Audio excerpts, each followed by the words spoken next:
Hello mga Mars, a day in my life as a mom of 2 kids. Time for food. Kaya na nga po, inugasan ko na nga ang manok.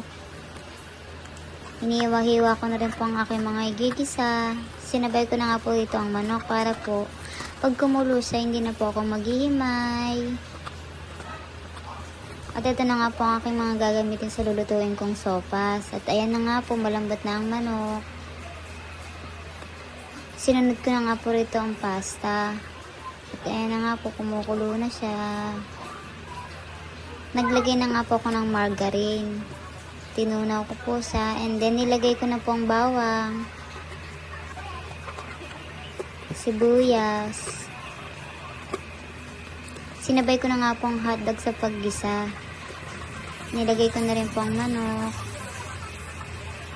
Sinabay ko na rin po ang pasta.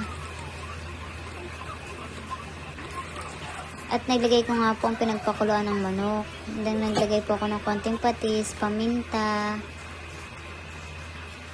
nor chicken. Nilagyan ko rin po siya. At nilagay ko na nga po rito ang gulay.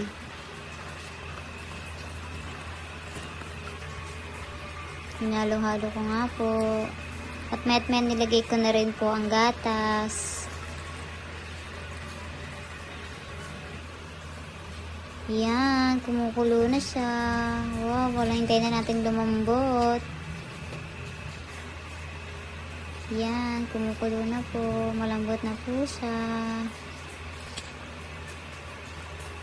Ready to eat na po. Kain po. Thank you for watching.